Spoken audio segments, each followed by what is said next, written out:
There was a time when the air itself seemed alive with the presence of gods. Temples towered over cities, their altars stained with offerings, their halls echoing with hymns. People lived in constant conversation with the divine, praying to Zeus for victory, begging Osiris for a good harvest, or leaving gifts for the spirits of the rivers and trees. But today, those gods are ghosts. Their stories gather dust in crumbling scrolls. Their statues lie broken in forgotten ruins. What happened? How did deities who once commanded entire civilizations simply fade away? The answer is a tapestry woven from conquest, faith, and the slow erosion of memory, a story not just of gods, but of us. Think about the last time you walked through an old museum or stood in the shadow of an ancient ruin. Those empty plinths where statues once stood, those faded murals of figures with animal heads or lightning in their hands, they weren't just art. They were someone's hope, someone's terror, the heartbeat of entire cultures. And then, somehow, they weren't. The old gods didn't vanish in a single cataclysm. They were chipped away piece by piece, by empires rising and falling, by new ideas spreading like wildfire, by the quiet tragedy of generations forgetting. This is the mystery we're unraveling today, not just how these gods were left behind, but why. What does it say about humanity that we can worship a deity for centuries, only to let their name slip into silence? This isn't just a journey through history, it's a mirror, because the forces that toppled the old pantheons, they're still at work today. Beliefs change, power shifts, and even now, there are stories we're forgetting without realizing it. So let's retrace the steps of that disappearance, from the thunderous halls of Asgard to the sun-baked temples of Mesopotamia. We'll see how monotheism rewrote the divine, how conquerors erased gods along with borders, and how some deities didn't so much die as they were repurposed.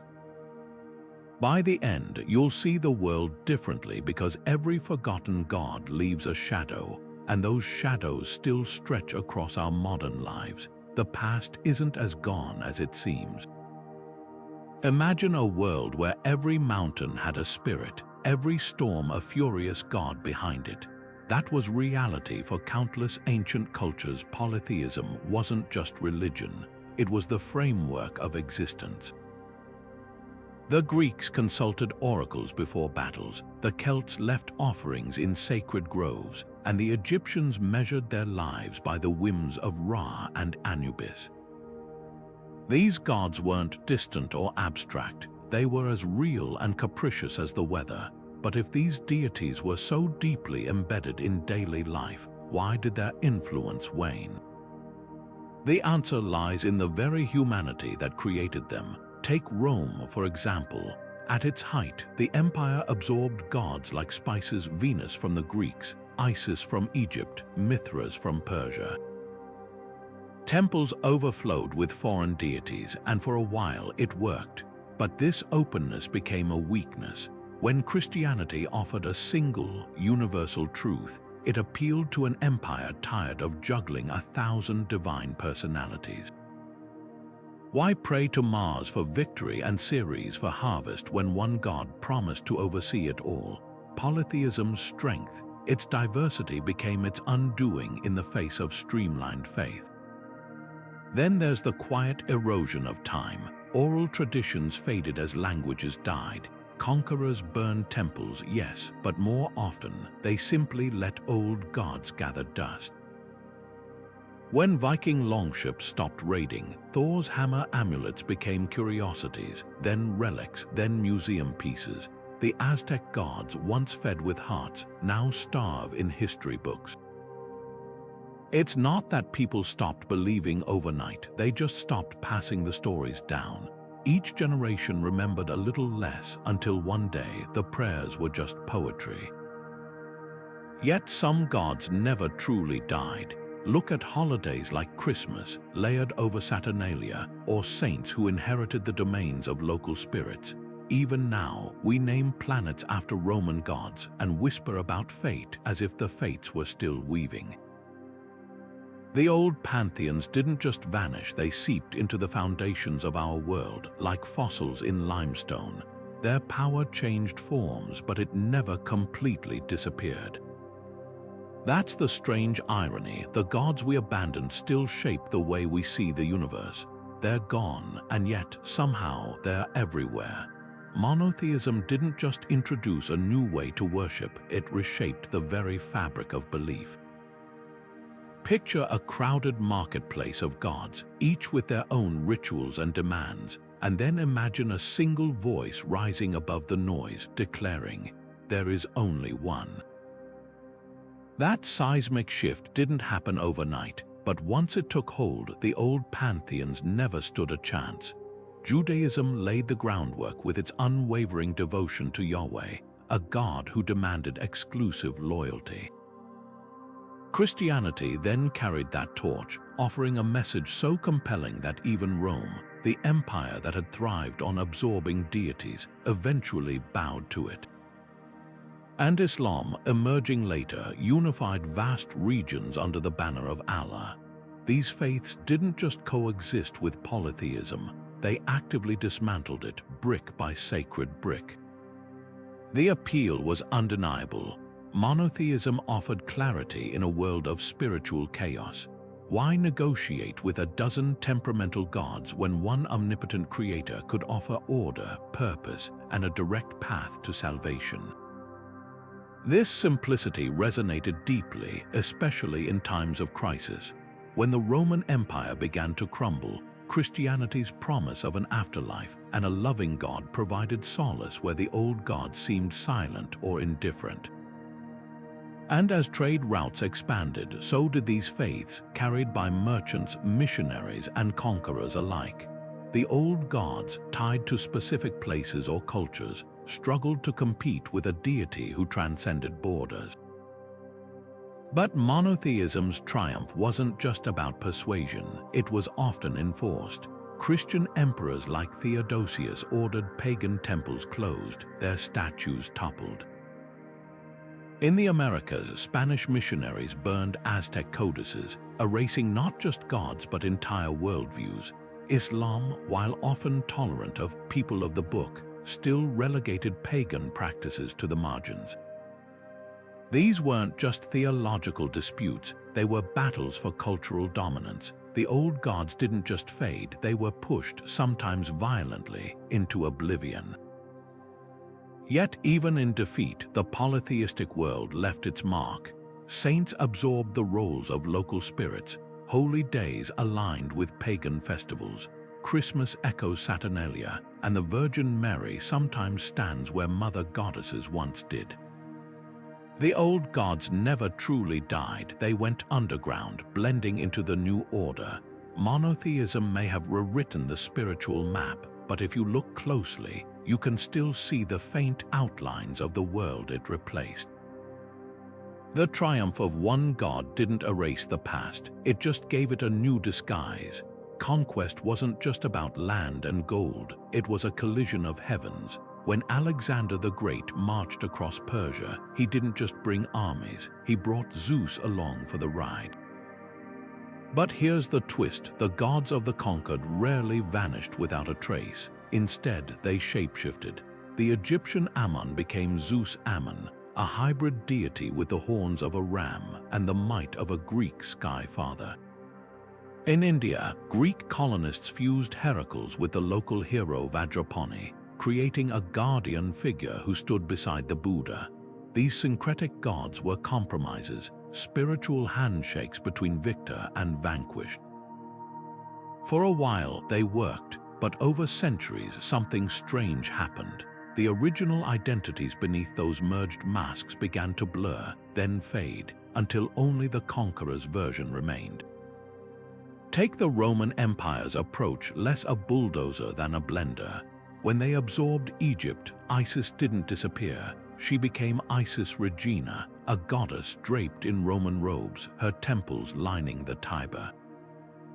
The Celtic smith god Gobanus morphed into Vulcan, keeping his forge but losing his native tongue. This wasn't eradication, it was rebranding, and for everyday people it made sense. Why anger the local river spirit when you could just call him Neptune and toss in a few coins? But this convenience came at a cost. Each generation grew fuzzier on the old stories, until the god's original meanings dissolved like sugar in tea. Yet sometimes the conquered struck back spiritually. When the Spanish imposed Catholicism in the Americas, indigenous communities hid their gods in plain sight. The Virgin of Guadalupe echoed the Aztec mother goddess Tonantzin. Saints quietly absorbed the powers of rain spirits and earth deities. These weren't surrenders but survival tactics, a way to keep ancient magic alive under new names. But even these covert operations had an expiration date. Over time, the descendants who once whispered old prayers in secret forgot who those prayers were really for. The masks became the faces. What's heartbreaking is how much was lost in translation. The Norse Loki wasn't just a trickster, he was a boundary pusher, a necessary chaos. But when Christian scribes recorded his myths, they flattened him into a devilish caricature. The Polynesian creator god Taroa wasn't merely a distant figurehead, his name meant the unfolding space. Yet under colonial influence, such nuances evaporated, leaving behind hollowed-out shells of once vibrant beings. Conquest didn't just replace gods, it simplified them, stripping away layers of meaning until only fragments remained.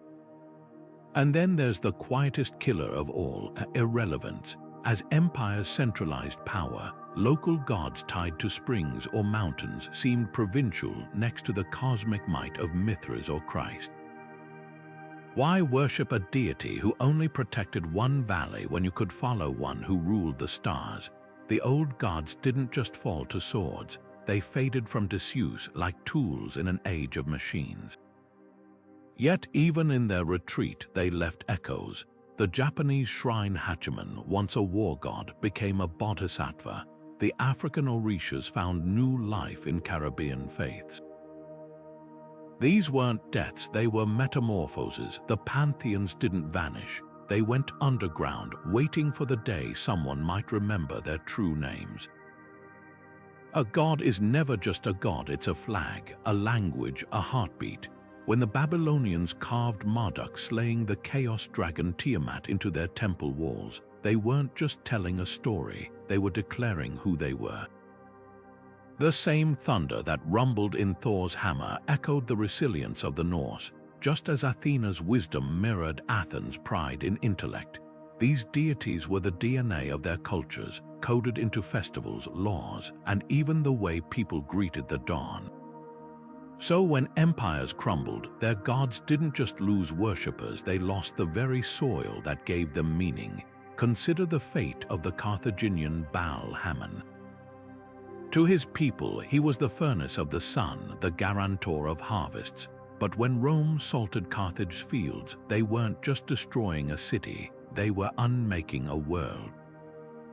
Without farmers to pray for rain, without children to inherit the stories, Baal Hammon became a footnote in Roman histories, a demonized relic of a savage past. This wasn't unique. The Aztec Huitzilopochtli, once fed with the blood of warriors, starved when Tenochtitlan fell. The Celtic Cernunnos, lord of beasts, faded when druids could no longer pass down his rights. Gods die when the people who whisper their names stop believing they matter.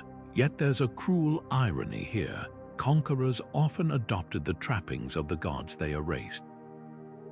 Roman legions marched under the eagle of Jupiter, the same symbol that had once crowned the standards of their enemies. The Christian cross absorbed the life-giving symbolism of the Egyptian Ankh. Even in defeat, the old gods haunted the victors, their power too potent to discard entirely. But these were hollow victories, like stuffing a trophy with ashes. The essence was gone, leaving only a shell for the new rulers to repaint. What's often overlooked is how fluid identity could be. When the Greeks settled in Egypt, many began worshipping Isis not as a foreign curiosity but as their own. Her temples in Delos and Pompeii weren't exotic imports. They were proof that gods could transplant if given new roots, but this required something fragile: choice. When change comes at sword point, the old gods aren't adapted, they're outlawed. The Saxons who converted to Christianity under Charlemagne's threats didn't blend Woden with Christ, they buried one to survive under the other. Coercion strips mythology of its organic power, reducing it to forbidden folklore. Perhaps the most poignant losses are the gods we'll never know. The Picts left no written records, their deities are just carvings on weathered stones. The Etruscans, who taught Rome the art of divination, saw their entire pantheon overwritten by Latin copies. We can guess that these gods held entire philosophies, entire ways of seeing, but the chain of memory snapped. And that's the true tragedy. When a culture's gods vanish, it's not just statues that are broken. It's a lens through which the universe was once understood. Yet even in silence, the old gods whisper. Modern Lithuanians revived Perkūnas, the thunder god, as a symbol of national resilience. Hawaiians reclaim Peel's stories as acts of cultural defiance. These aren't just revivals, they're reminders that gods, in the end, are stories. And stories have a habit of outliving empires. The pantheons may have fallen, but in the way we still personify storms or fortune, in the way a sunset can feel like something watching back, the old ways linger. Not as religion, but as reflex. The gods are gone, but the human need to name the divine, that's immortal. When the earth shook or the rains refused to fall, the ancients didn't see chance, they saw wrath. A failed harvest wasn't just bad luck, it was Demeter turning her back. A plague wasn't mere misfortune, it was Apollo's arrows striking indiscriminately. For civilizations living at the mercy of nature, disasters weren't abstract tragedies, they were direct conversations with the divine. And when those conversations grew one-sided, when prayers bounced off silent heavens, people began to ask dangerous questions. What if the gods aren't listening? Take the Akkadian Empire, whose collapse around 4,200 years ago coincided with a catastrophic drought. For centuries, they'd worshipped a pantheon that promised order. Enlil, the storm god, was supposed to bring rain, not dust. Yet as crops withered and cities emptied, faith withered too. Clay tablets shifted from hymns to laments, then to silence. It wasn't just hunger that killed Akkad, it was the unraveling of a cosmic contract. If the gods couldn't or wouldn't hold up their end, why keep kneeling? The plague of Athens in 430 BC offers another grim lesson. As bodies piled in the streets, the oracle at Delphi claimed Apollo's favor could be bought with gold. Desperate citizens donated, yet the dying continued. Thucydides wrote of temples choked with corpses, of survivors abandoning rituals altogether. When divine protection becomes a transaction that fails to deliver, even the devout start shopping elsewhere. Christianity, rising later, would frame suffering as a test of faith, a narrative that, however harsh, at least offered meaning where polytheism offered only caprice. But it wasn't just about better promises. Some gods were literally dethroned by geography. The Hawaiian volcano goddess Pele was feared for her eruptions, but when missionaries arrived with a god who claimed to control such forces, not just embody them, the balance of power shifted. A deity who could shield you from fire held obvious appeal over one who was the fire. Similarly, when Lisbon was shattered by an earthquake in 1755, the Catholic Church's explanation, divine punishment for sin, rang hollow next to Enlightenment science's tectonic plates. People don't just want gods who explain disasters, they want gods who can stop them. Yet the story isn't so simple. In Japan, where earthquakes are frequent, Shinto didn't collapse under the weight of tsunamis. Instead, it adapted, framing suffering as part of a sacred balance. The difference, polytheism's flexibility. When the Norse faced Fimbulwinter's endless cold, they didn't blame Odin. They wrote sagas about enduring it. But when a culture's gods are as fickle as the weather, monotheism's promise of a plan, however inscrutable, can feel like shelter in the storm. What's haunting is how these ancient crises mirror our own. When COVID stripped away the illusion of control, some turned to science, others to conspiracy, the same desperate search for answers that once drove peasants to abandon shrines. The old gods didn't fail because they were weak. They failed because humanity's questions outgrew them. We still crave meaning in chaos, but now we call it climate change or pandemics, not Poseidon's rage.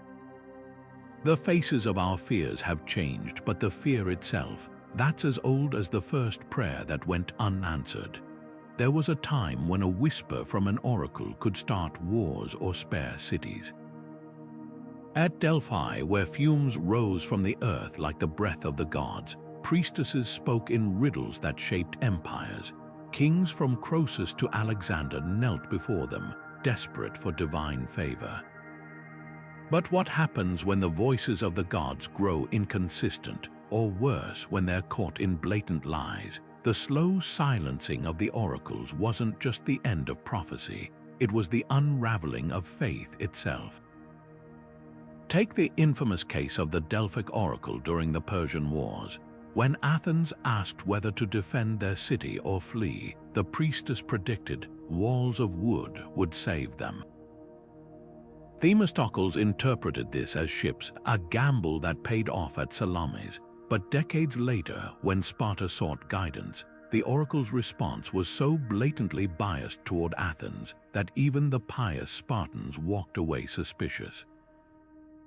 Word spread, the gods' mouthpieces were fallible, maybe even corrupt, and if the priests could twist divine will, was there any divine will left to twist? Rome's conquest of Greece accelerated the decline. The Sibylline books, Rome's own sacred prophecies, were consulted less for truth than for political theater. Emperors like Nero famously manipulated oracles to justify their whims, turning sacred tradition into propaganda. The more these institutions became tools of the powerful, the more ordinary people questioned their legitimacy. Why offer sacrifices to Apollo if his priests were just puppets of a distant emperor? Then came the philosophers. Skeptics like Cicero openly mocked Delphi's vague pronouncements, pointing out how easily "you will go, you will return, never in war will you perish" could apply to anyone. Meanwhile, Stoics argued that true divinity lived in reason, not in the ravings of drugged priestesses. As intellectual elites shifted from awe to skepticism, the cultural cachet of oracles faded. They became tourist attractions, their caves visited more for curiosity than conviction. The final blow was practical. When Christianity rose, it didn't just dismiss pagan oracles, it offered an alternative. Why consult a priestess who might lie when you could pray directly to an omnipotent God? The Acts of the Apostles even recounts a moment when a demon-possessed oracle correctly identifies Paul's holiness, only for Paul to cast the spirit out, proving his God's superiority. It was spiritual one-upmanship. Our prophecies aren't just truer, they're backed by real power. Yet even in their twilight, the oracles left scars on history. The Pythia's last recorded utterance in the 4th century wasn't a prophecy but a lament. "Tell the emperor the splendid hall has fallen to the ground." She was right, the temples were crumbling, the old gods slipping into myth, but the human longing they exposed, the need for answers from beyond, never disappeared. We just found new intermediaries, scientists, algorithms, self-help gurus. The methods change, but the question remains the same. Who do we trust to speak for the unseen forces that shape our lives? Imagine standing in the Athenian agora, surrounded by statues of gods, and hearing a man ask, "But what if Zeus isn't real?" That was the scandal Socrates sparked, not by denying the divine, but by demanding it make sense. Philosophy didn't storm Olympus with weapons. It asked questions too sharp for myth to withstand. When Plato wrote of a form of the good beyond any pantheon, or Aristotle spoke of an unmoved mover who didn't meddle in human affairs, they weren't just theorizing. They were quietly dismantling the idea that gods needed faces, tempers, or even names. This shift wasn't sudden. Early Greek philosophers like Xenophanes had already mocked the Homeric gods, pointing out how absurd it was that deities looked and acted like flawed humans. If horses had gods, he joked, they'd look like horses, but Socrates made the challenge personal. His famous daemonion, that inner voice warning him against mistakes, wasn't a traditional god but something closer to conscience. By framing divinity as internal rather than external, he turned faith inward. Suddenly, the divine wasn't just something you sacrificed to, it was something you could reason with. Plato took this further. His allegory of the cave didn't just critique society, it implied that true divinity was beyond the grasp of stories or statues. The gods of myth, with their petty squabbles and lusts, were shadows compared to the perfect, unchanging realm of ideals. This was spiritual whiplash. How do you pray to an abstract form of justice? How do you leave offerings for a god who doesn't crave them? Philosophy didn't kill the old gods, it made them seem childish, like believing the sun was pulled by a chariot once you'd learned about orbits. Yet philosophy's greatest irony was its unintended gift to monotheism. When Neoplatonists like Plotinus spoke of the One, an indivisible source of all existence, they provided a blueprint Christianity would later adopt. Augustine, before his conversion, devoured these ideas. Suddenly, the Christian God wasn't just a jealous tribal deity, but the logical endpoint of centuries of thought, the ultimate, unmoved mover. Philosophy hadn't set out to clear the way for a new God, but by scrubbing divinity of human flaws, it made room for a perfect one. But not all thinkers abandoned the old ways.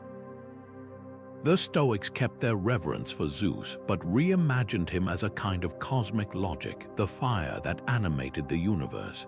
Even this was a revolution, a god who didn't need worship so much as understanding. And in Egypt, the Hermetic texts fused philosophy with mysticism, suggesting that true divinity was something humans could aspire to grasp or even become. These weren't rejections of tradition so much as transformations, turning rituals into riddles and prayers into puzzles. The real casualty was literalism. Once you've heard Athena called wisdom personified, it's hard to unsee her as just a metaphor. Myths became allegories, gods became symbols, and temples became relics of a simpler time. Yet in doing so, philosophy accidentally preserved what it sought to replace. By stripping deities of their supernatural quirks, it gave their core ideas immortality. Athena didn't vanish, she became the statue in a courthouse, the name on a university. The gods shed their skins and walked among us as ideals, their power quieter but no less enduring. What's fascinating is how modern this feels. Today's atheists who find awe in the cosmos are channeling Aristotle's wonder at the prime mover. Spiritual but not religious seekers echo the Neoplatonists' quest for transcendent unity. Philosophy didn't just challenge the gods, it gave us new ways to be haunted by them. The questions Socrates asked still linger. Is divinity out there or within us? And if the answer is both, what does that make us? Christian missionaries didn't just bring a new God to Europe, they brought a new language for the divine. Picture a village where the local spring has been sacred for generations, its spirit whispered to in an ancient tongue. Then comes a priest holding up a cross but also nodding to the water. This spring, he says, it's blessed by Saint Anne now, the power you felt here, that was always her. This wasn't just conversion, it was spiritual alchemy, turning pagan gold into Christian coin. The old gods weren't erased so much as rebranded, their domains reassigned to saints who carried echoes of their predecessors. Brigid, the fiery Celtic goddess of healing and poetry, became Saint Brigid of Kildare, her sacred flame kept burning by nuns. The Norse Yule feast, it folded into Christmas, complete with evergreens that once symbolized Odin's promise of life returning. Even Thor's hammer, carved onto amulets for protection, was recast as a demonic weapon in Christian tales because if you can't erase a symbol, you can at least stain it. The strategy was as pragmatic as it was profound. Early church fathers like Pope Gregory the Great advised missionaries not to tear down pagan temples but to repurpose them. Let them become churches, he wrote. The people will come more readily to places they know, and so they did. Sacred groves became churchyards, holy wells kept their waters but gained new patron saints. The festival of Easter, a Germanic dawn goddess, lent its name and its rabbits to Easter. This wasn't just tolerance, it was cultural hostage-taking. By grafting Christian theology onto existing rituals, the Church gave people continuity even as it rewrote their cosmology. You could still dance around the maypole, you just had to call it a celebration of the Virgin Mary. Yet some transformations were less peaceful. Thor, once a protector of farmers and sailors, was demonized as a brutish adversary, his name twisted into a caricature of pagan savagery. The Vanir, Norse gods of fertility, became trolls or demons in folk tales. This wasn't accidental, it was ideological warfare. If you couldn't convince people their gods were false, you could at least make them fear them. Manuscripts like the Malleus Maleficarum later weaponized these associations, linking residual pagan practices to witchcraft. What began as a competition for souls ended with the old Pantheons' legacy poisoned, their names synonymous with heresy. But folklore proved harder to control than doctrine. In the Scottish Highlands, the Cailleach, a primordial hag who shaped mountains, survived as a weather spirit, neither saint nor demon. Baltic Perkunas, the thunder god, lingered in storms long after his altars were gone.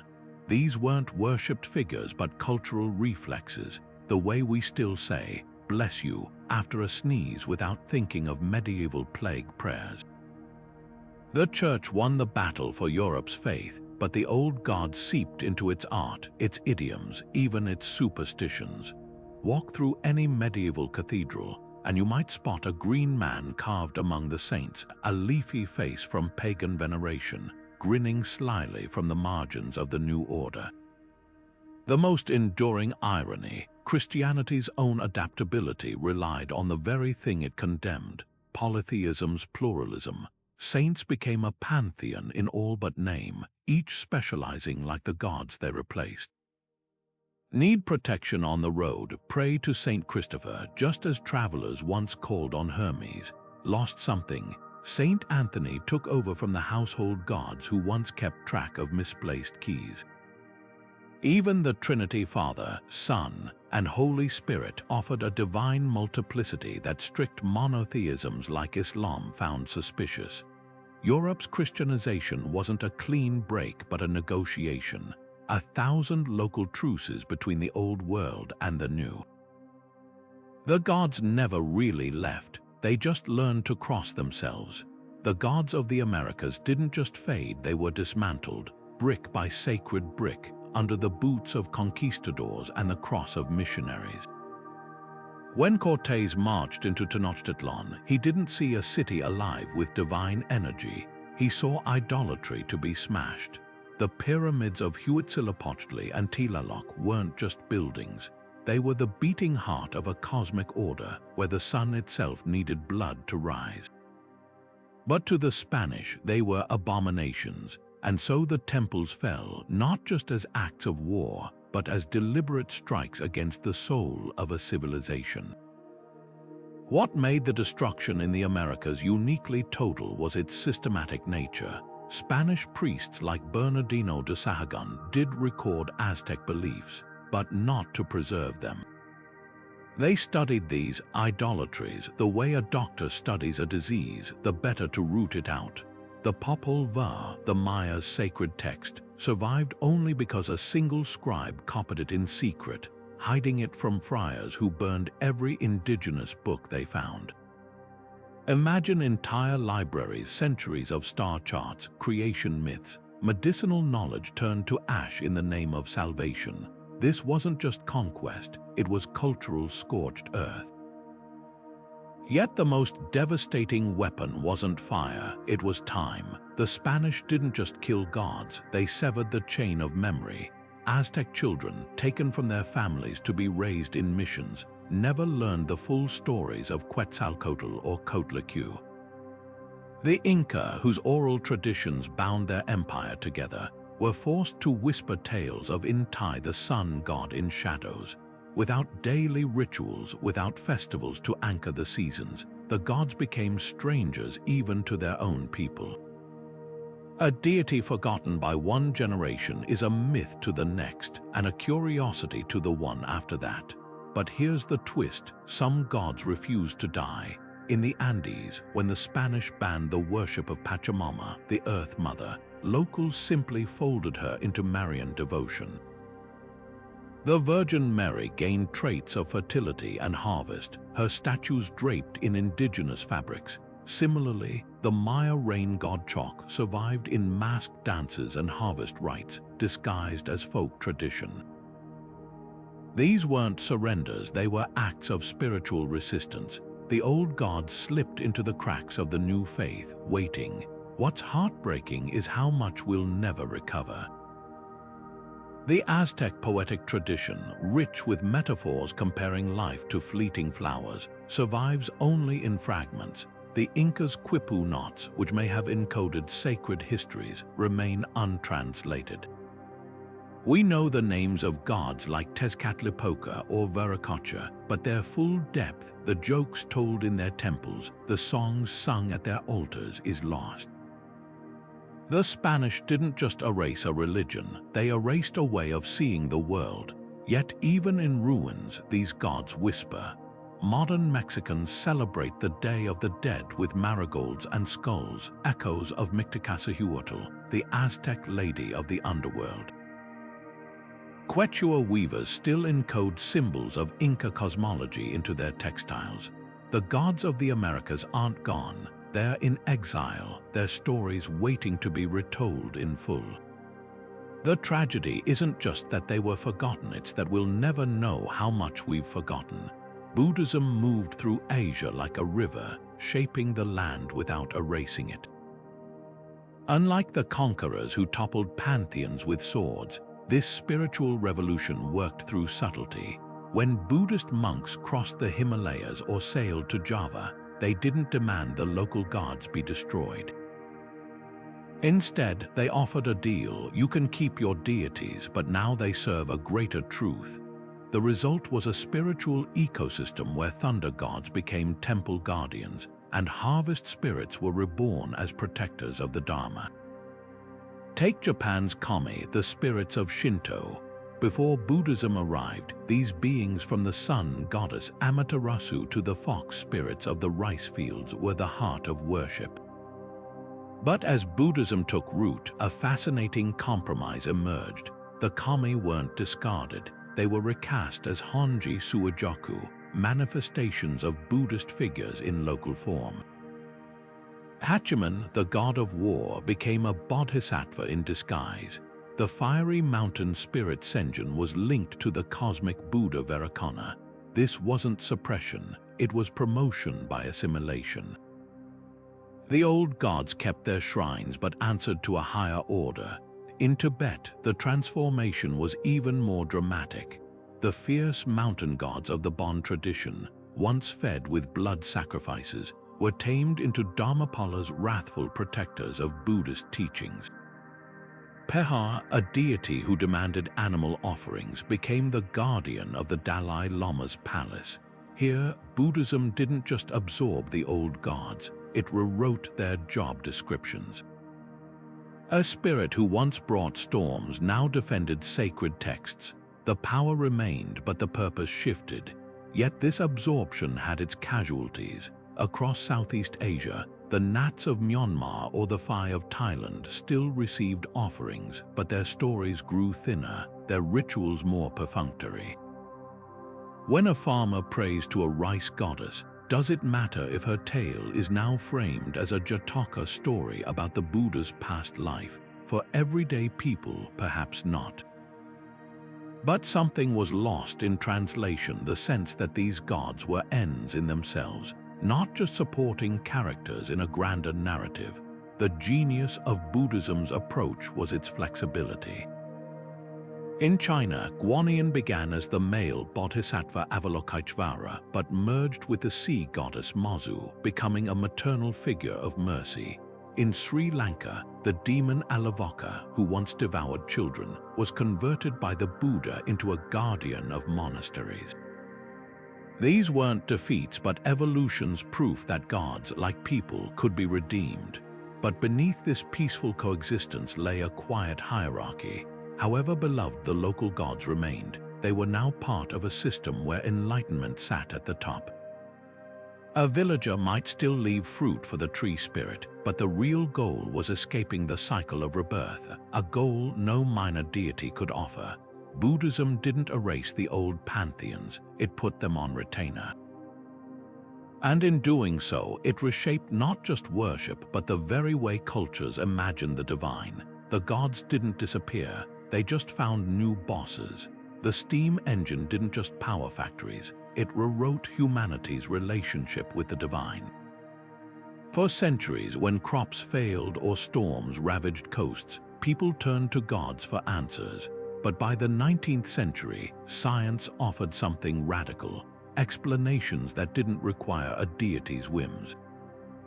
A drought wasn't Poseidon's anger, it was a predictable weather pattern. Disease wasn't Apollo's arrows, it was germs in the water.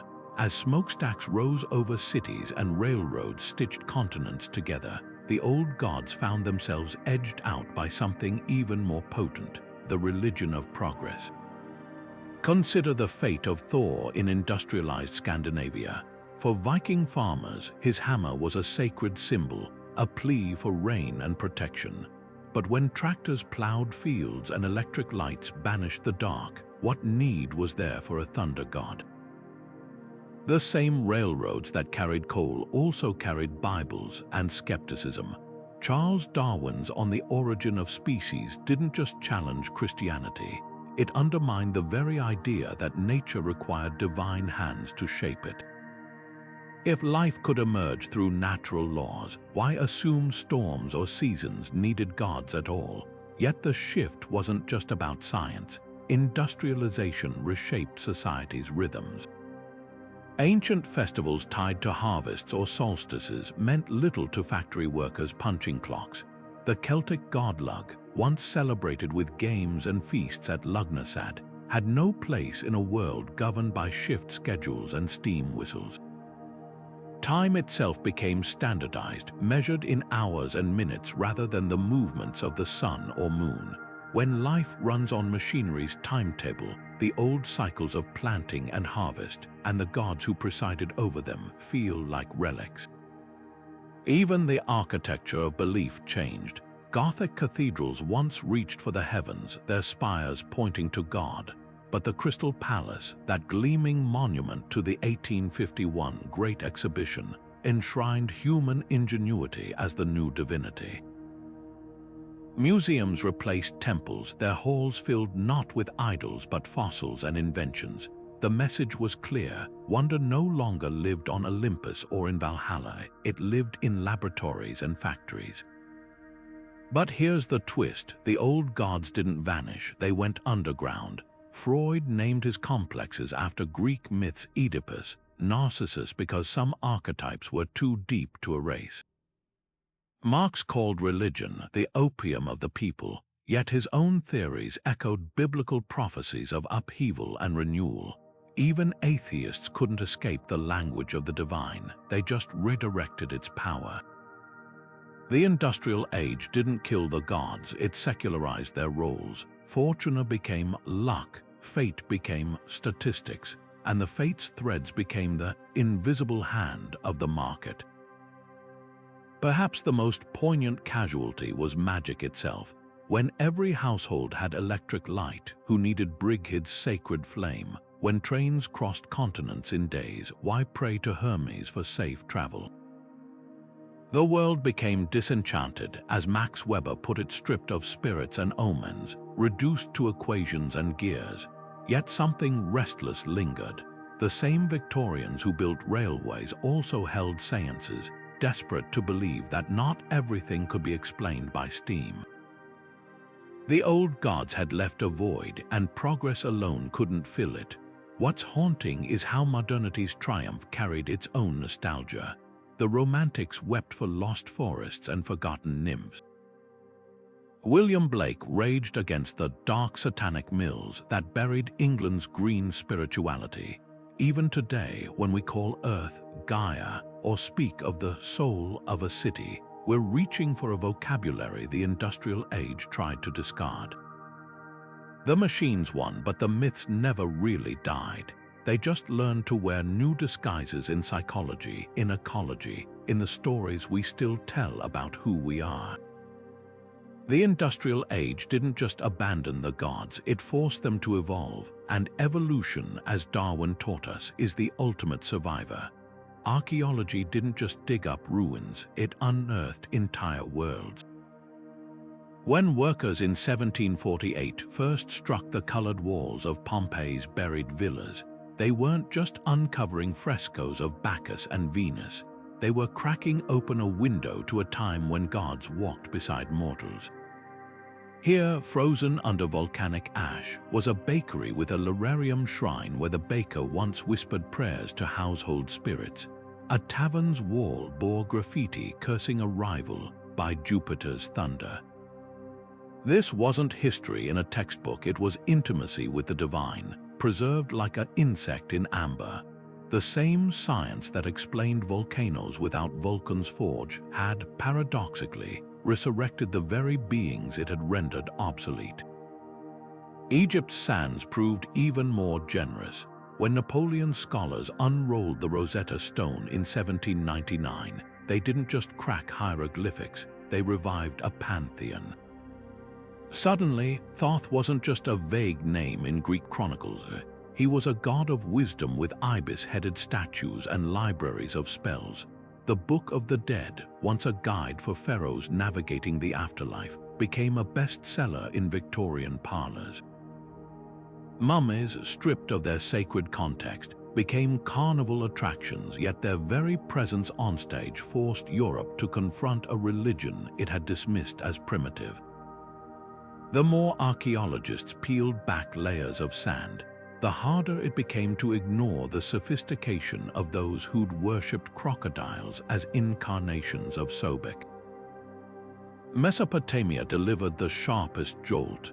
In the 1840s, Austin Henry Layard's excavations at Nineveh revealed the library of Ashurbanipal, where cuneiform tablets detailed epic battles between Marduk and Tiamat. These weren't fairy tales, they were state records, as serious to the Assyrians as scripture.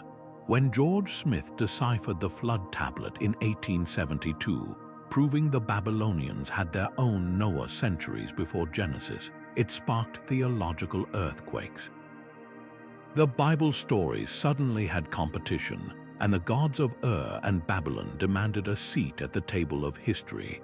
What's fascinating is how these discoveries blurred the line between science and reverence. Heinrich Schliemann, convinced Homer's Iliad was fact, used it as a treasure map to unearth Mycenae, and with it, the cult of Agamemnon's supposed ancestor, Zeus. His reckless dynamite tactics horrified modern archaeologists, but his passion mirrored that of ancient pilgrims. Even Howard Carter's discovery of Tutankhamun's tomb in 1922, with its golden shrines to Osiris and Anubis, inspired a wave of Egyptomania that saw London socialites hosting seances to contact the boy king's spirit. The gods science had dethroned were now its most thrilling artifacts. Museums became the new temples. The British Museum's Assyrian lion hunt reliefs didn't just depict Ashurbanipal's prowess, they whispered of Ishtar's patronage over war. The Louvre's Code of Hammurabi stele, etched with laws given by Shamash, framed justice as divine commandment. Visitors who'd never knelt in a ziggurat found themselves face to face with the gaze of winged Lamassu statues, their power undimmed by millennia.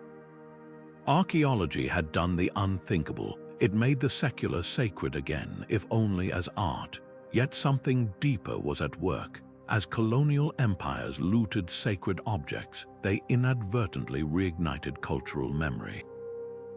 When the Benin bronzes depicting the god Olokun and other Edo spirits were displayed in Europe, they weren't just curiosities. They became proof that Africa had cosmologies as complex as Olympus.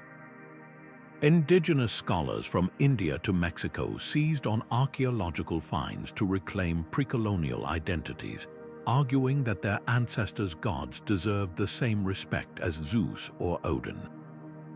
The very tools of colonialism became weapons to dismantle its narratives. The Internet age accelerated this revival. When ISIS bulldozed Palmyra in 2015, global outrage wasn't just about architecture, it was for Bolshemin, the sky god whose temple had stood since Rome ruled Syria. Online forums dissect Minoan snake goddess figurines with the fervor of theologians.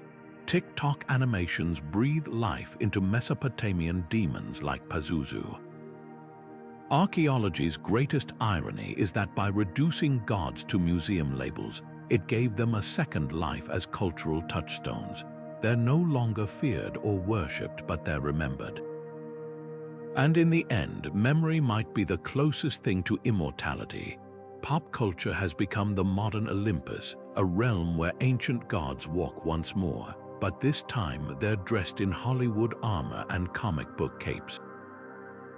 Think of Thor in the Marvel Cinematic Universe, swinging his hammer with the swagger of a superhero rather than the solemnity of a deity who once demanded sacrifices. Or Zeus in Percy Jackson, reduced to a philandering CEO with lightning bolts. These aren't the gods of trembling devotees. They're characters in a global entertainment franchise, their myths streamlined into plot twists and one-liners.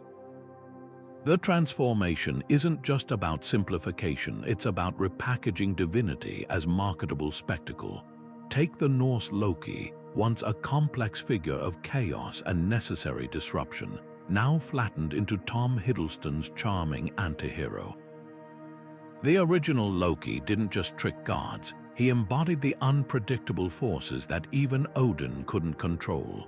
But nuance doesn't sell action figures, so pop culture sanded down the edges, turning ambiguity into a quip about glorious purpose. The same fate befell Egypt's Anubis, who presided over the delicate balance of death and rebirth.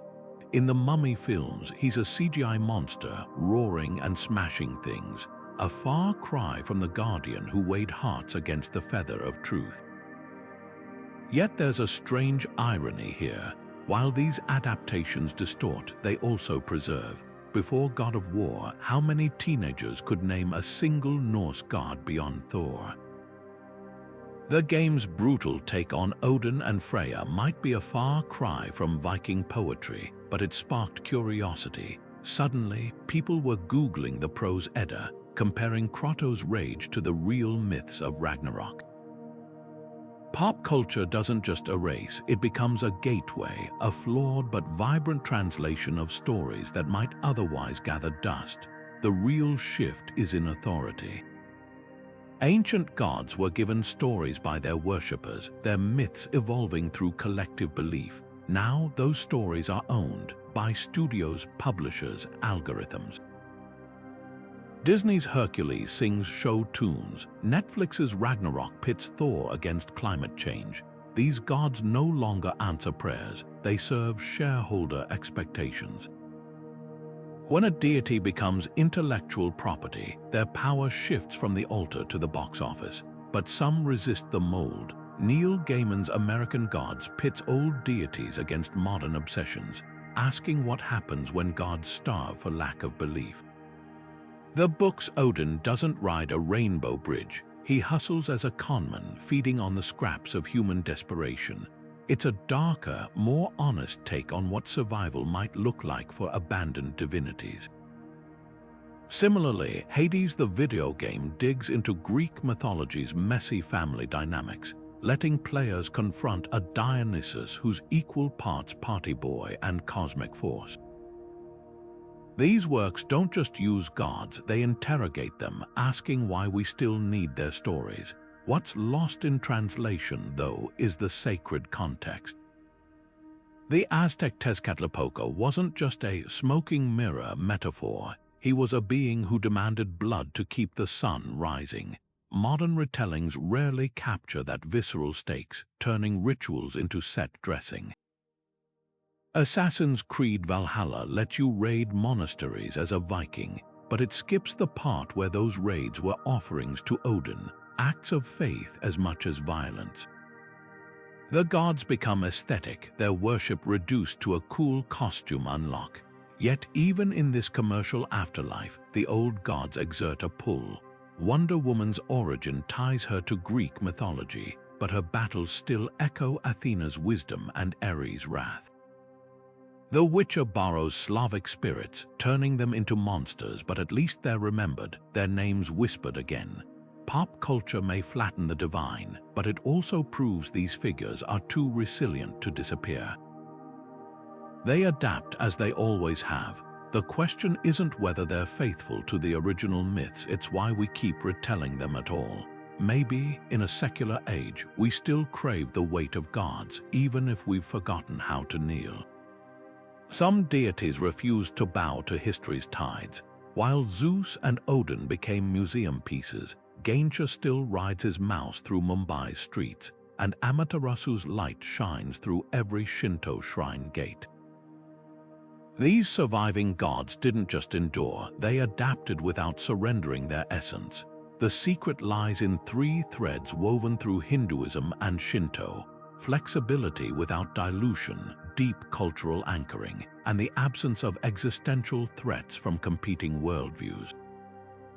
Hinduism's resilience is rooted in its philosophical elasticity. Unlike rigid pantheons with fixed hierarchies, it treats gods as manifestations of a boundless divine. Krishna can be a playful cowherd in one story and the cosmic Vishnu in another without contradiction. When British colonizers mocked idol worship, Hindu reformers like Ramakrishna reframed deities as faces of one ultimate reality, satisfying monotheistic critics without abandoning tradition. This chameleon quality allowed Hinduism to absorb challenges rather than fracture. Even the Buddha was adopted as an avatar of Vishnu, turning a potential rival into part of the family. Compare this to the Norse pantheon, which collapsed when confronted with Christianity's either-or doctrine. Polytheism thrives when it can say, and instead of or. Japan's kami demonstrate another survival tactic: cultural symbiosis. Shinto isn't just a religion, it's the rhythm of life. From the first shrine visit of a newborn to the seasonal Matsuri festivals, these spirits are woven into national identity. When Buddhism arrived, Japan performed a spiritual sleight of hand. Rather than choosing between traditions, they practiced both, attending Buddhist funerals but praying to kami for harvests. This syncretism created a safety net. Even when emperors favored Buddhism, Shinto remained the people's heartbeat. The Meiji Restoration later purified Shinto as a state religion, but its true strength came from never being untangled from daily existence. Geography played a silent role in these survivals. Hinduism faced no equivalent to Rome's imperial enforcement of Christianity across Europe. The British Raj cared more about taxes than theology. Similarly, Japan's island isolation spared it the missionary campaigns that erased Amerindian gods, but perhaps the deepest factor was narrative ownership. Hindu epics like the Mahabharata weren't just stories, they were living frameworks for ethics, politics, and art. When colonial educators dismissed them as myths, Indians countered by treating them as sophisticated philosophy. In contrast, Greek myths became curiosities once detached from civic life, entertaining but not essential. The most fascinating survivors are the gods who evolved while keeping their cores intact. Take Inari, the Shinto fox deity of rice. As Japan industrialized, Inari became patron of business, proof that gods can shift domains without losing relevance. Or consider Kali, whose fierce imagery unsettled Victorian observers. Rather than softening her, Hindus doubled down on her power, transforming her into a feminist icon. These weren't compromises, they were reinventions on tradition's own terms. The lesson isn't that some gods were stronger, it's that some ecosystems nurtured them better. Hinduism and Shinto created worlds where the sacred could shapeshift without shattering. When modernity came knocking, they offered tea instead of drawing battle lines. The old gods who remain aren't relics, they're reminders that divinity, like culture, is most durable when it refuses to be pinned down. Neopaganism didn't just stumble upon the old gods, it went digging for them, piecing together fragments of myth, folklore, and ritual like a sacred jigsaw puzzle. Wicca, born in the mid-20th century, wrapped itself in the imagery of Celtic goddesses and moonlit covens, while heathenry reached back to the Norse pantheon, offering mead to Odin and Thor as if the Viking Age had never ended. These movements aren't just nostalgia, they're acts of reclamation, attempts to breathe life into deities who have spent centuries gathering dust. But here's the thorny question: can you truly resurrect a god, or are these modern practitioners simply dressing up their spiritual longings in ancient garb? Take Wicca's embrace of the horned god and the triple goddess. Gerald Gardner, the movement's founder, wove together elements from British folklore, Masonic rites, and even Victorian Romanticism to create a cohesive tradition. The result, a spirituality that feels ancient, even if its stitching shows under scrutiny. Wiccans don't claim to be practicing an unbroken line of witchcraft, they're crafting something new from old materials, like building a cathedral with salvaged stones. And for many, that's enough. When a modern coven gathers under the full moon, calling on Hecate or Cernunnos, the power isn't in historical accuracy. It's in the raw, immediate connection to something older than dogma. Heathenry takes a different approach, with some groups obsessively reconstructing Viking-era rituals down to the correct type of mead horn. Yet even here, compromises creep in. The original Norse didn't worry about inclusivity or environmental ethics, but modern heathens often do. Thor might still get his sacrifices, but now they're paired with discussions about climate change or social justice. This isn't a flaw, it's inevitability. Religions aren't time capsules, they're conversations, and the old gods are being spoken about in a language their original worshippers wouldn't recognize. The tension lies in authenticity. When a Silicon Valley tech worker pours a libation to Athena as the goddess of wisdom, is she honoring the same deity who once watched over Athenian democracy? Or has Athena become a metaphor, a symbol of intellect stripped of her ancient context? Reconstructionists argue that meticulous research can bridge the gap, but even they face dilemmas. The Norse didn't leave a manual for worshipping Odin in the age of smartphones. Gaps are filled with intuition, poetry, or borrowed traditions, which means every modern ritual is part revival, part reinvention. Yet something profound happens when myths leave the page and re-enter lived experience. A heathen who feels Thor's presence in a thunderstorm isn't just play acting. They're tapping into the same awe that once made Vikings carve hammer amulets. A Wiccan who dances the wheel of the year isn't just celebrating the seasons, they're refusing to let the sacred turn into a museum exhibit. These movements remind us that gods aren't static, they evolve with the people who honor them. The old pantheons may never return in their original forms, but perhaps that's not the point. Maybe their revival isn't about authenticity, it's about vitality, the chance to keep the conversation with the divine alive, even if the accents have changed. The real test isn't whether neopagans are getting it right. It's whether their practices sustain meaning in a world the old gods never imagined. When a Brooklyn apartment becomes a temporary temple to Freya, or a suburban backyard hosts a solstice rite, something undeniable is happening. The divine is being invited back into the everyday.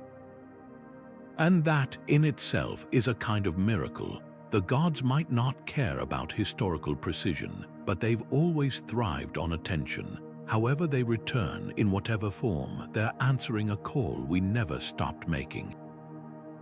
Fear of the unknown may be humanity's oldest companion. Long before microscopes revealed the organisms behind plagues or seismographs explained earthquakes, people filled the gaps in their understanding with divine hands. The old gods weren't just worshipped, they were explanations, giving faces and motives to the chaos of existence. When lightning struck a village, Thor's hammer made sense of the devastation. When a child survived a fever, Asclepius' mercy deserved thanks. These weren't primitive fantasies, they were the best science of their time, frameworks to navigate a world where even the seasons felt like acts of celestial will. But knowledge erodes mystery. The more we learned about germs and tectonic plates, the less we needed Apollo's arrows or Poseidon's trident to explain suffering. Darwin's theory of evolution didn't just challenge the biblical creation story, it undercut the very idea that life required a divine architect. Freud's exploration of the subconscious turned prophetic dreams into brain chemistry. Slowly, inevitably, the domains of the gods shrank. Yet here's the paradox: the human mind still craves narratives. Science tells us a virus spreads through droplets, but emotionally, it's easier to picture a vengeful spirit or a test from God. We may have traded Olympus for textbooks, but the urge to personify forces beyond our control lingers in our bones. Consider how modern language betrays this hunger. We still call earthquakes acts of God in insurance policies. We describe cancer as a battle, as if disease were a foe with intentions. Even atheists speak of the universe whispering secrets or fate intervening. These aren't just metaphors, they're reflexes, remnants of a time when every shadow held a spirit. The psychologist Carl Jung argued that archetypes like the trickster or the mother goddess are hardwired into our collective unconscious. In other words, we don't invent gods, we rediscover them in new forms. The rise of secularism didn't erase this need, it redirected it. Celebrities become modern deities, their lives followed with religious fervor.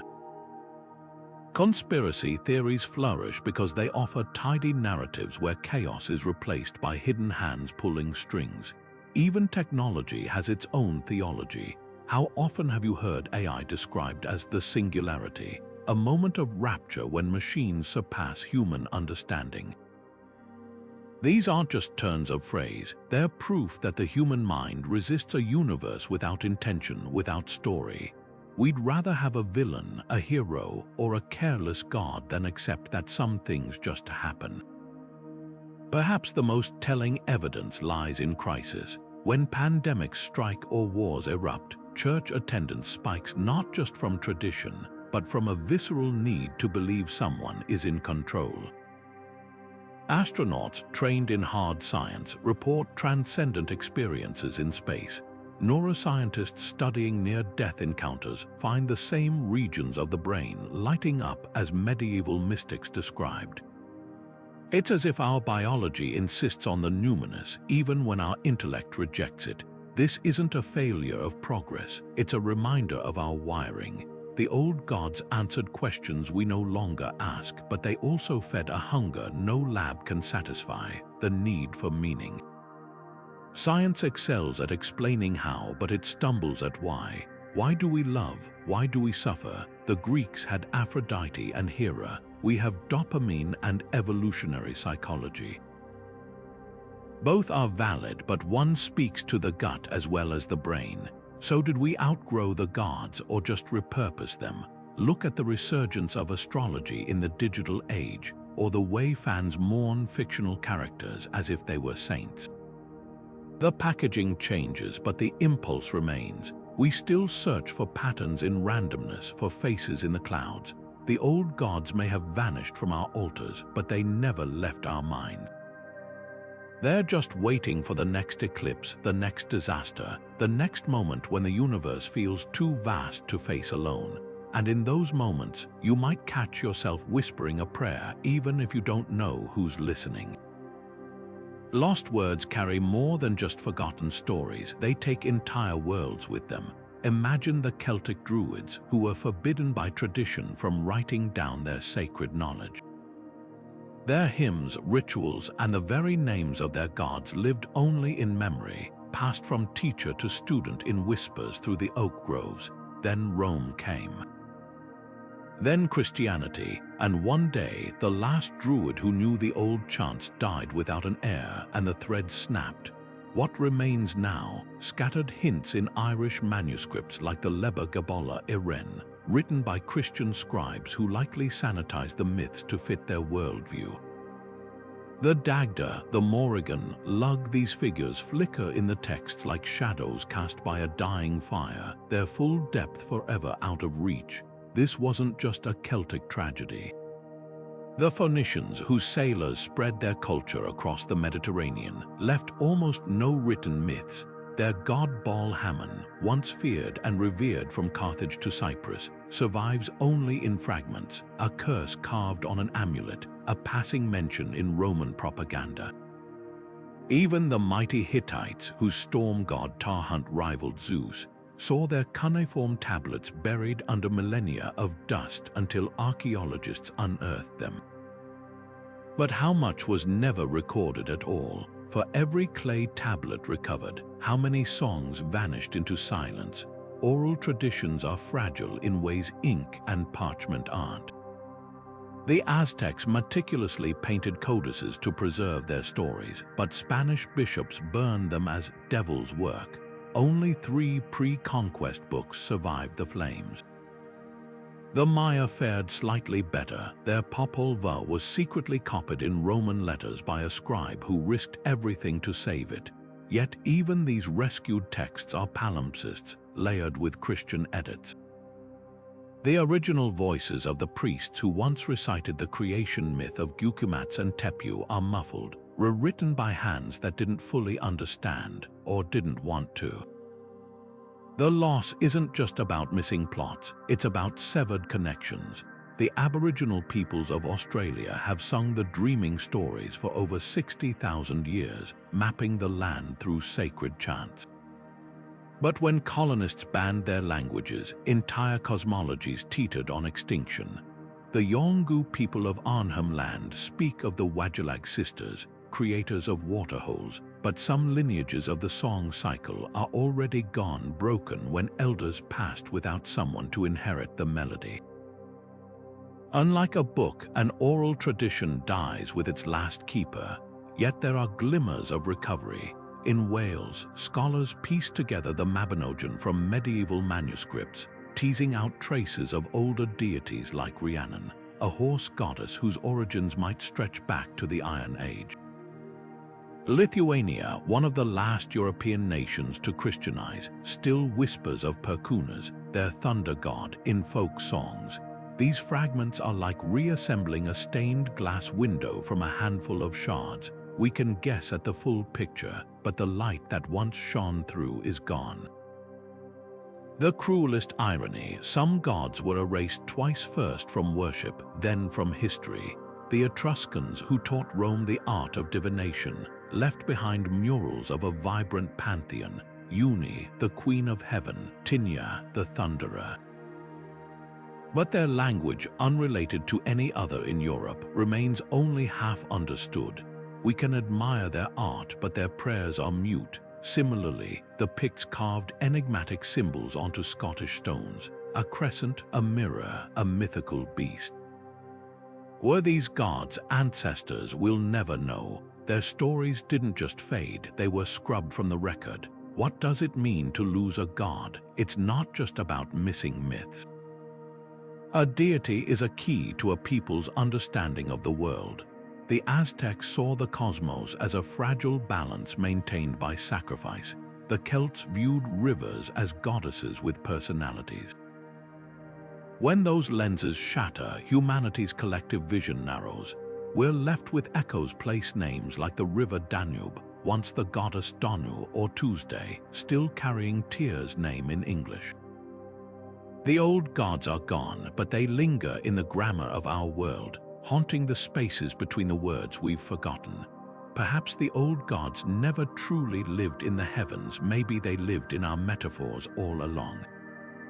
Long before science named the forces of nature, humanity dressed them in divine robes. Poseidon wasn't just a god of the sea, he was the ocean's fury given a beard and a trident. Athena wasn't merely a deity, she was wisdom sculpted into a helmeted figure striding across the Athenian imagination.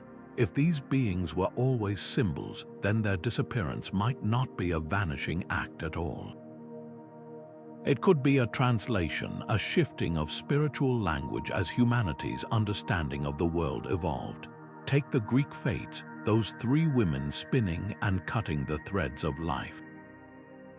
In a world where death was mysterious and often sudden, they offered a chilling but comforting logic. Your end wasn't random, it was woven. Today, we might call it genetics, chance, or the laws of physics, but the underlying question remains the same.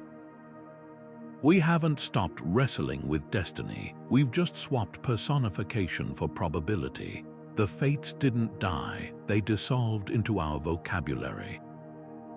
We still speak of twists of fate or cutting ties, their metaphors lingering like perfume in an empty room. Even the gods of emotion have modern equivalents. Aphrodite's domain, love, passion, jealousy, didn't vanish with her temples. Instead, we've outsourced her work to psychology's neurotransmitters and hormones. Dopamine is the new Cupid, serotonin in the modern Eros. The difference, we no longer blame a goddess for heartbreak or credit her for romance, yet the metaphors persist. A whirlwind romance still carries the chaotic energy of Aphrodite's myths, and burning desire echoes the torch lit hymns once sung in her honor. The gods didn't leave, they went undercover, their essence repackaged in scientific terms. But here's the catch, metaphors need believers to breathe. A storm symbolized as Thor's anger has weight because the culture agrees on its meaning. When that agreement fades, the metaphor loses its power. Consider the fate of the Mesopotamian Tiamat, the dragon of chaos slain by Marduk. To Babylonians, her story wasn't just myth, it explained the world's precarious order. Today, chaos is a math equation or a weather pattern, stripped of its scaly, roaring form. Tiamat's metaphor collapsed not because chaos disappeared, but because we stopped seeing her face in it. Some symbols, though, prove stubborn. The Hindu goddess Kali, with her necklace of skulls and lolling tongue, remains a visceral metaphor for time's destructive power. Even non-Hindus recognize her imagery in art or music, her message transcending literal belief. Similarly, the Grim Reaper, a skeletal figure with a scythe, is just Thanatos or hell in a new cloak. proving that some metaphors are too potent to discard. Death personified still haunts us, even if we no longer call him Hades. The real shift might be in how we relate to these symbols. Ancient worshippers left offerings to ensure a good harvest. Modern farmers check weather apps. Both seek control, but one speaks to a god, the other to data. The metaphor changes, but the human urge beneath it, to understand, to influence, doesn't. Maybe the old gods didn't vanish because we outgrew them. Maybe we just replaced their names with new ones, like updating the contacts in a phone. The mysteries remain, the faces we give them simply shift with the times. So did we stop needing these metaphors, or did they evolve beyond recognition? Every time we say, the universe conspired, we're invoking a force with intention, a shadow of Zeus's will. When we describe creativity as a muse, we're whispering to the same spirits the Greeks once prayed to. The gods may have left their temples, but they never left our language. They're the ghosts in our idioms, the echoes in our metaphors, proof that some symbols are too deeply rooted to ever fully disappear. Colonial ships carried more than muskets and flags. They carried entire cosmologies, ready to overwrite the spiritual maps of the lands they claimed. In the Congo, Portuguese missionaries splashed holy water over sacred groves, declaring them cleansed of devils. In Australia, British settlers dismissed the Dreamtime stories of the Aboriginal peoples as primitive fables, even as they marveled at the intricate rock art depicting those very tales. Colonialism wasn't just territorial conquest, it was a war of imagination, an insistence that some ways of seeing the divine were valid while others deserved erasure. The result, a spiritual monoculture imposed at gunpoint, where indigenous gods were either demonized or reduced to children's fairy tales. Consider the fate of the Hawaiian creator goddess Pele. To her people, she was the living pulse of the volcanoes, her temper shaping the islands themselves. But when American missionaries arrived in the 1800s, they recast her as a pagan deception, a dangerous distraction from the true God. The hula dances honoring Pele were banned, her priests silenced. Yet here's the twist, even as Christianity took root, Pele endured, not in temples, but in whispered chants and the stubborn belief of elders who still left offerings at lava flows. Colonialism could bulldoze sacred sites, but it couldn't extinguish the deep, geologic memory of a people who knew the land itself was alive. Africa's spiritual landscape faced a different kind of fracture. European colonizers, steeped in Victorian ideas of racial hierarchy, dismissed Yoruba oracles, Zulu ancestral rites, and Dogon star lore as superstition. Yet these traditions weren't primitive, they were intricate systems of knowledge, tying morality to cosmology, medicine to metaphysics. When the French outlawed Vodun in Dahomey, calling it witchcraft, they didn't just ban rituals, they severed a lifeline to centuries of healing and community wisdom. The irony, those same colonizers often appropriated the symbols they suppressed. The snake worship they mocked in Benin would later inspire Picasso's art, stripped of its sacred context and repackaged as European exoticism. The Pacific Islands tell a quieter story of resistance. In New Zealand, Maori Tohunga priests secretly preserved chants to the sea god Tangaroa, even as British schools punished children for speaking their language. On Easter Island, the towering Moai statues of ancestral deities were toppled by missionaries, but the Rapa Nui people never forgot their names. These weren't just acts of defiance, they were spiritual time capsules, ensuring that when colonialism's grip loosened, the old gods would have a path home. Yet the most insidious damage wasn't the destruction of temples, it was the internalized shame. In the Philippines, Spanish friars taught generations that the Anito spirits of their ancestors were demons. In Canada, residential schools beat indigenous children for mentioning the thunderbird or the trickster raven. When belief is criminalized, it doesn't always disappear. It often goes underground, festering as a source of generational trauma. The gods weren't just forgotten, they became secrets too dangerous to name. But colonialism's spiritual legacy isn't just a story of loss, it's also one of astonishing hybridity. In the Caribbean, enslaved Africans merged Yoruba deities with Catholic saints, creating Santeria. Our Lady of Guadalupe in Mexico absorbed the imagery of the Aztec mother goddess Tonantzin. These weren't compromises, they were acts of creative survival, proving that gods can be as resilient as the people who honor them. The old pantheons didn't vanish. They learned to wear new masks, whispering their true names in the spaces between the colonizers' words. What's chilling is how these patterns repeat today. When mining companies bulldoze Aboriginal sacred sites, or when tourists treat Native American ceremonies as photo ops, the same colonial mindset persists. Some ways of seeing the sacred are still deemed less worthy than others.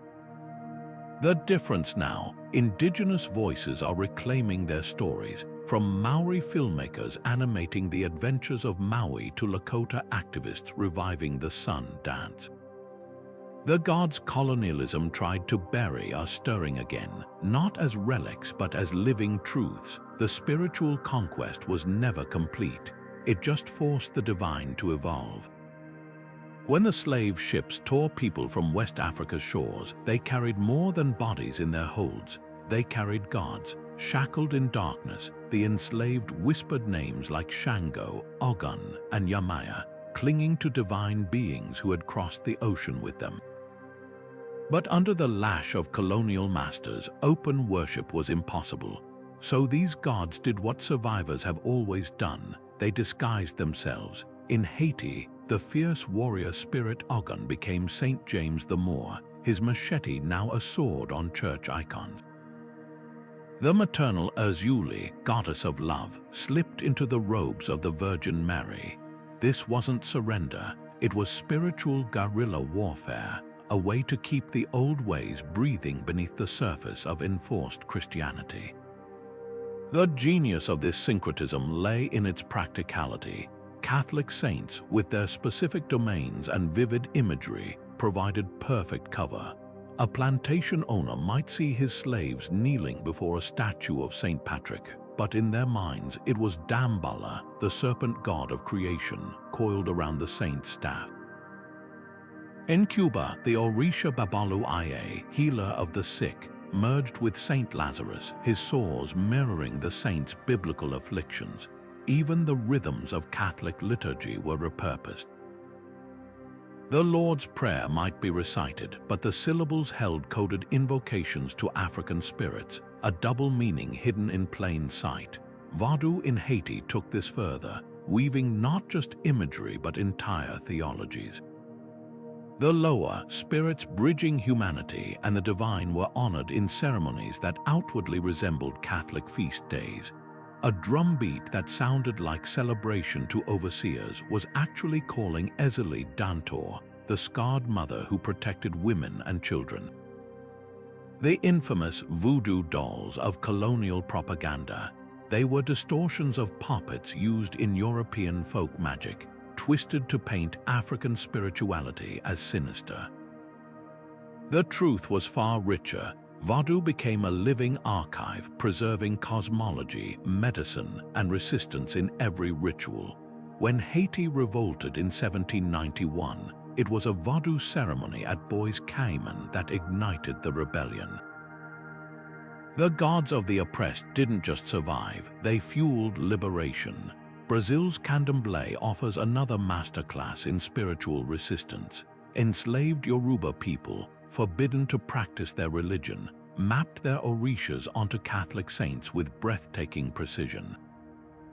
Oxosi, the hunter, became Saint Sebastian pierced with arrows. Imanjá, Queen of the Ocean, was reborn as Our Lady of the Immaculate Conception, her statues washed ashore by waves in annual offerings. But Candomblé's priests, the Pais and Mies de Santo, guarded the truth. Initiation rites preserved Yoruba language and songs, ensuring that even as the outer forms adapted, the inner teachings remained unbroken. To this day, a candomblé ceremony might begin with a Catholic prayer, but when the drums start, the saints step aside and the orishas take the floor. The survival of these traditions wasn't just about clever disguises. It relied on what scholars call the memory of the body. When languages were banned, the gods lived in dance. The precise steps of a Vodou Yanvalu or a Candomblé Oryxar dance weren't just performance, they were prayers in motion, each gesture a syllable of forgotten tongues. A spoon tapped against a bowl might replicate the rhythm once played on a sacred drum. A cook seasoning food the old way was unknowingly recreating altar offerings. The divine seeped into the mundane, turning everyday acts into acts of remembrance. Yet this resilience came at a cost. The very syncretism that preserved the gods also diluted them. A Haitian child might grow up thinking Azuli was simply the Virgin Mary, losing the original stories of her jealousy and passion. In Cuba, some Santeria practitioners eventually forgot which saints corresponded to which orishas, blending them into a new pantheon. The gods survived, but their edges blurred, their myths fragmented by centuries of secrecy. What's remarkable is how these hidden faiths are now stepping into the light. From New Orleans to Rio, descendants of the enslaved are reclaiming their spiritual heritage, peeling back the Christian veneer to restore the original names and rites. Academics study Vodou as a sophisticated philosophy, not a primitive cult. The Yoruba language, once beaten out of children on plantations, is now taught in universities from Lagos to Los Angeles. The gods who hid in saints' robes are emerging, not as relics but as living forces.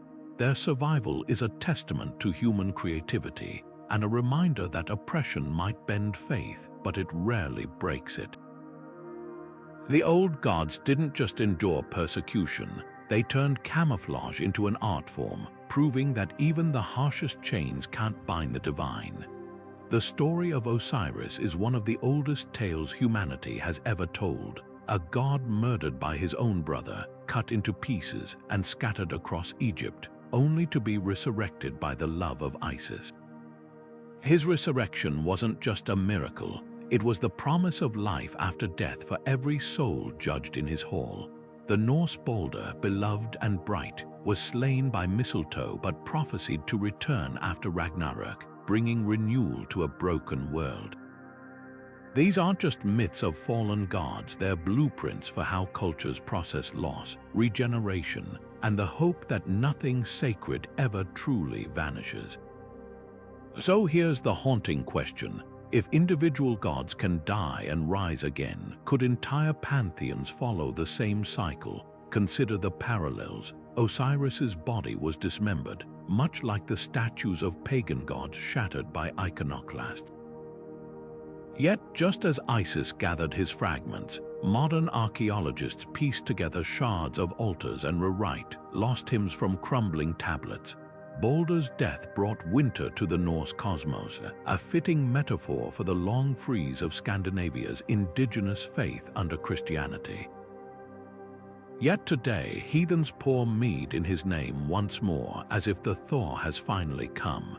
These resurrections aren't literal, but they're no less powerful. The gods may have faded from worship, but their stories keep finding new audiences, new interpreters, new life. The cyclical nature of these myths offers a provocative lens for understanding religious change. Agricultural societies revered dying and rising gods because they mirrored the season's seed buried in darkness, sprouting anew. Could the rise and fall of pantheons follow the same rhythm? The Celtic god Lugus was worshipped from Ireland to Gaul, his name etched on coins and altars until Rome's conquests diluted him into a local folk hero. Yet centuries later, his essence resurfaced in the Welsh figure Lw Lord Gifs, a hero with the same solar symbolism. Like a mythic game of telephone, the core attributes persisted, even as the cultural packaging shifted. Christianity itself absorbed this archetype. Jesus' crucifixion and resurrection echoed older Mediterranean myths of slain gods, from Osiris to Adonis. Early missionaries didn't just condemn paganism, they offered a familiar narrative in new robes. The irony is palpable. A faith that claimed to replace false gods replicated their most enduring motif. This wasn't plagiarism, it was proof that certain stories are too potent to disappear. They don't die, they migrate. Yet there's a crucial difference between gods who die in myth and gods forgotten by history. Osiris's worshippers never doubted his eventual return. Their rituals ensured it. But when the last priest of Carthage, Baal Hammon, died without an heir, there was no Isis to reassemble him. Unless perhaps we are her, scholars translating Ugaritic texts, artists reimagining Babylonian epics, even gamers controlling Krotos in God of War, all are stitching scattered fragments into something living again. The gods don't rise on their own, they need us to remember. This cyclical view challenges the linear narrative of progress that dominates modern thought. We assume religion evolves from primitive polytheism to enlightened monotheism, but history spirals more than it marches. The resurgence of pagan traditions, the way Hindu deities adapt to digital age anxieties, even the secular cult of celebrity, all suggest divinity is less about literal belief than about the stories we can't stop retelling.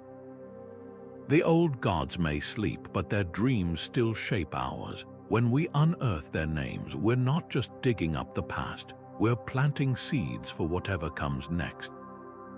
There was a time when a drought meant more than just bad luck. It meant Demeter was grieving, when floods weren't just natural disasters but Poseidon's wrath unleashed. The gods weren't just worshipped, they were explanations, the faces humanity gave to forces beyond control. But what happens when those forces are no longer mysterious? When irrigation ditches replace prayers for rain, when lightning rods steal Thor's thunder, do the gods of nature become relics of a world we've outgrown? Take the Nile. For millennia, its annual floods were the heartbeat of Egypt, unpredictable and life-giving. The people didn't just fear the river, they revered Hapi, its divine embodiment, offering hymns and sacrifices to ensure the waters rose just enough, not too much. Then came the Aswan Dam in the 1960s. Suddenly, the Nile's flow was regulated by concrete and engineers, not the whims of a god. Hapi didn't vanish overnight, but his role shifted. From a vital force to a cultural footnote, a character in museum displays rather than a presence in daily life. The dam didn't just tame the river, it tamed the need for a deity to explain it. The same pattern unfolded with weather gods. Baal, the storm deity worshipped across the ancient Near East, once held entire cities in thrall. Kings boasted of his favor, droughts were seen as his displeasure. Fast forward to modern meteorology, where satellites track storms and apps predict rain to the minute. When you can check your phone to see if you'll need an umbrella, Baal's thunder becomes background noise, a poetic metaphor, maybe, but no longer a divine intervention. The more we chart the skies, the less we look to the heavens for answers. Yet here's the twist, some gods adapted. In Japan, where earthquakes are a constant threat, the kami spirits of the land never fully lost their grip. Even with seismic sensors and early warning systems, Shinto shrines still stand at the base of active volcanoes, honoring the restless power of Peel's counterparts. The difference, these deities were never just explanations, they were relationships. A farmer might understand soil science but still leave an offering for the rice field spirit, not out of ignorance but respect. Mastery over nature didn't erase the sacred, it just redefined the terms of engagement. industrialization delivered the harshest blow. The Celtic Cernunnos, lord of beasts, presided over a world where hunting was survival and forests were untamed. But when factories replaced woodlands and supermarkets made hunters obsolete, what place was left for a horned god of the wild? Even the Greek Artemis, once invoked by women in childbirth, saw her domain shrink as medicine turned labor and delivery into clinical procedures. The more we controlled life and death, the less we needed divine intermediaries, but something unexpected happened in the vacuum. As climate change reshapes our planet, the old gods are whispering again. Environmentalists invoke Gaia, the Greek earth goddess, not as a literal deity but as a symbol of ecological balance. Indigenous activists revive stories like the Maori tale of Tain, god of forests, to argue against deforestation. These aren't calls to abandon science, they're reminders that mastery without reverence has consequences. The gods of nature may have faded as explanations, but they're re-emerging as warnings. Perhaps the deepest irony lies in technology itself. We've never been more powerful, yet never more aware of our fragility. A single solar flare can collapse grids. A pandemic can halt civilizations. In the shadow of these vulnerabilities, the old divisions between the sacred and the scientific blur. Engineers might not pray to Hephaestus, but they speak of AI awakening with language that borders on the mythological. The forces we've tamed still hold mysteries, and where mystery lingers, the divine finds cracks to seep through. The gods of nature didn't become obsolete because we outsmarted them. They evolved just as we did, from literal storm bringers to symbols of respect, from objects of fear to voices for the planet. Their relevance never really disappeared. It just changed shape, like a river carving a new delta. The question isn't whether we still need them, but whether we'll recognize their lessons before the levees break. The glowing screens in our hands have become the new altars, and the faces that fill them, celebrities, influencers, algorithms, command a devotion that would make ancient priests envious. We don't sacrifice goats to Zeus for favor anymore. We sacrifice our attention, our data, even our self-worth to the digital pantheon. The rituals have changed, but the human impulse remains the same. To bow before forces that seem larger than life, to seek meaning in the chaos through something or someone that promises order. Think about how we interact with modern icons. A viral TikTok star amasses followers who hang on their every word, dissecting their fashion choices like augurs reading bird entrails. A tech CEO unveils a new gadget, and crowds queue overnight as if awaiting a relic from Delphi. The language we use betrays the spiritual subtext. We worship our favorite artists, devour content, speak of platforms as ecosystems teeming with invisible forces. These aren't just metaphors, they're evidence of an ancient blueprint repurposed for the age of Wi-Fi. Artificial intelligence amplifies this dynamic. When ChatGPT delivers an answer with eerie precision, or a deepfake resurrects a dead celebrity's voice, it's easy to feel like we're glimpsing oracle magic. The Silicon Valley elite even dabble in techno-mysticism, with figures like Elon Musk joking about summoning the demon of AI. The parallels are uncanny. Just as our ancestors sought prophecies from Apollo's priests, we now prompt machine learning models for insights, treating their outputs with a mix of awe and unease. The black box of algorithms has become our modern Delphi, its workings as inscrutable as the gods' will. Yet there's a crucial difference. Ancient deities demanded offerings but offered cosmic order in return: harvests, victories, explanations for suffering. Today's digital gods demand our attention without promising transcendence. A follower count inflates egos but rarely souls. An algorithm feeds us content but not wisdom. The trade is asymmetrical. We give our time, our privacy, our mental space, and in return, a dopamine hit, a fleeting sense of belonging. It's a pantheon that consumes far more than it nourishes. The most unsettling similarity lies in punishment. Just as the Greeks feared Hera's jealousy or Poseidon's wrath, modern users dread the algorithmic wrath of cancel culture or the shadow ban, a form of digital exile where one's voice vanishes from the communal square. The capriciousness feels divine, as if we're at the mercy of unseen arbiters who enforce their own mysterious laws. A single misstep can trigger a downfall as swift as Icarus's, proving that hubris still carries consequences, even if the judge is a crowd-sourced mob instead of Mount Olympus. But perhaps the sharpest contrast is in accountability. The old gods were flawed, but their myths held them to moral codes. Zeus faced consequences for his betrayals. Anubis weighed hearts with impartial justice.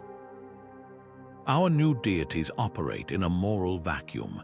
Influencers curate reality without transparency. AI makes decisions without conscience. There's no divine justice, just the cold logic of engagement metrics and profit margins. We've traded flawed but familiar gods for forces that don't even pretend to care. Yet here's the twist: we still crave the sacred. The rise of deepfake spirituality, AI-generated sermons, virtual tarot readings reveals a hunger for transcendence that even technology can't suppress.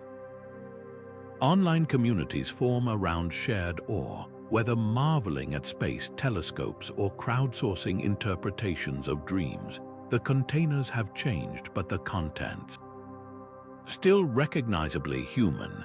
We might not kneel in temples anymore, but we'll still pause, breathless, when a song or a sunset or a mathematical equation strikes us with that old, familiar whisper, there's something more. The digital age hasn't erased our need for gods. It's just forced them to evolve. Whether these new deities will uplift or exploit us depends on what we choose to worship. Because history shows one constant: humanity will always build altars. The question is, what kind of divinities will we place upon them this time? The old gods may have vanished from their temples, but they never truly left us.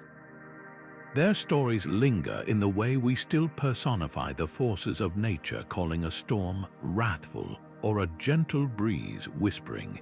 They haunt our language when we speak of lucky stars or acts of God. Even in our modern world of science and reason, we can't seem to shake the habit of giving the universe a face, a will, a story. That's the paradox of their disappearance. The more we explain the world, the more we realize how deeply these ancient figures are woven into the fabric of human thought. Consider how we've repurposed their roles. The Greek muses, once invoked by poets for divine inspiration, now live on as metaphors for creativity.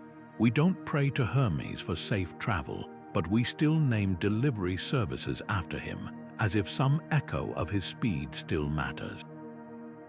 The Norse Valkyries, who once carried fallen warriors to Valhalla, now soar through movies and video games, their wings transformed into special effects.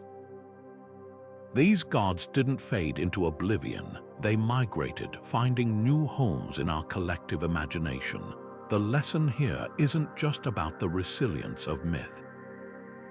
It's about what these stories reveal in us. The old pantheons were mirrors, reflecting humanity's deepest fears, hopes, and contradictions.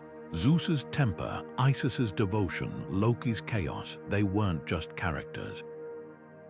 They were ways of grappling with the unanswerable. Why do we suffer? What happens after death? Why does love feel like madness? The answers change with the times, but the questions remain. That's why these gods still resonate, even when their altars are dust. Perhaps their greatest legacy is the reminder that belief is never static. The gods of yesterday became the folklore of today and the metaphors of tomorrow. They teach us that spirituality, like culture, is a river. always moving, always carving new paths. The deities we abandon say as much about us as the ones we keep. When Rome turned from Jupiter to Christ, it wasn't just a shift in worship. It was a transformation in how people saw their place in the cosmos. Our own age, with its digital idols and algorithmic oracles, is writing its own chapter in that eternal story. So the next time you catch yourself blaming fate or calling a stroke of luck miraculous, pause for a moment. You're speaking the language of the old gods, even if you don't realize it. They're still here, not in the heavens or the underworld, but in the way we make sense of a universe that remains, in the end, beautifully mysterious. The Pantheons may have fallen, but the human need to wonder, to worship, to tell stories that's as eternal as the stars. What do you think? Have you ever felt the shadow of an old god in your life, whether in a phrase, a tradition, or a moment of awe? Share your thoughts below, and if you've enjoyed this journey through the echoes of forgotten deities, don't forget to subscribe for more explorations into the hidden corners of history. The past is never as distant as it seems.